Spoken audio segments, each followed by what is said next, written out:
CPIM പ്രാദേശിക നേതാക്കളുടെ ഭീഷണി കാരണം പെട്രോൾ പമ്പ് നടത്താനാകുന്നില്ലെന്ന് പത്തനംതിട്ടയിലെ സംരംഭകൻ. തണ്ണിത്തോട്ടിലെ പെട്രോൾ പമ്പ് ഉടമ ദീപക് ദിവാകരാണ് CPIM ലോക്കൽ സെക്രട്ടറി അടക്കം 3 നേതാക്കൾക്കെതിരെ ആരോപണവുമായി രംഗത്തെത്തിയത്. എന്നാൽ ആരോപണം CPIM നേതാക്കൾ തള്ളുകയാണ്.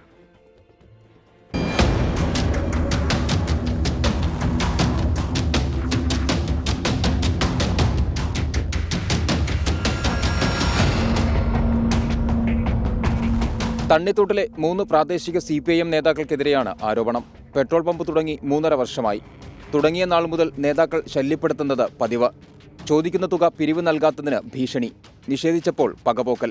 പൊതുമരാമത്തിന്റെ ഓട നിർമ്മാണം വന്നപ്പോൾ ഇല്ലാത്ത കാരണങ്ങൾ ചൂണ്ടിക്കാട്ടി പമ്പിന്റെ മുൻഭാഗത്തെ ബോർഡ് ഇളക്കി മാറ്റാൻ ശ്രമമുണ്ടായെന്നാണ് ആരോപണം. CPIM എന്ന പാർട്ടിയിൽ പ്രവർത്തിക്കുന്ന 2-3 വ്യക്തികളാണ് ഞങ്ങളെ ടോർച്ചർ ചെയ്ത് ബുദ്ധിമുട്ടി സോഷ്യൽ മീഡിയ വഴിയും പമ്പിന്റെ ഗുണനിലവാരം, അതായത് ഇവിടുത്തെ കൊടുക്കുന്ന ഇന്ധനത്തിന് ഗുണനിലവാരമില്ലെന്ന് പോലും അവർ പറയുകയുണ്ടായി.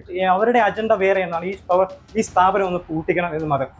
എന്നാൽ ആരോപണങ്ങൾ CPIM നേതാക്കൾ നിഷേധിച്ചു. പെട്രോൾ പമ്പിൽ മിക്കപ്പോഴും ഇന്ധനമുണ്ടാകാറില്ല. അക്കാര്യം സാമൂഹിക മാധ്യമ ഗ്രൂപ്പുകളിൽ ചൂണ്ടിക്കാട്ടി. ആരോപണങ്ങളിൽ പമ്പുടമയ്ക്കെതിരെ നിയമ നടപടി സ്വീകരിക്കുമെന്നും നേതാക്കൾ.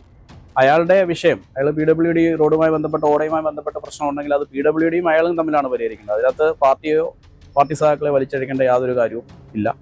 അത് അയാൾ തന്നെ കണ്ടുപിടിക്കുക. വിവരാവകാശം ഉൾപ്പെടെയുള്ള നടപടികൾ സ്വീകരിച്ചാൽ അയാൾക്ക് ആരാണ് പരാതി കൊടുത്തിരിക്കുന്നത് എന്നുള്ളത് കൃത്യമായി അറിയാൻ കഴിയും. അപ്പോൾ അയാൾ അതിനെ അത്തരത്തിലേക്ക് ചെയ്യുക. ഞങ്ങളെന്തായാലും ഞങ്ങളുടെ പേര് ഇതിനകത്തേക്ക് വലിച്ചഴിച്ചതുമായി ബന്ധപ്പെട്ട് നിയമ നടപടി സ്വീകരിക്കും.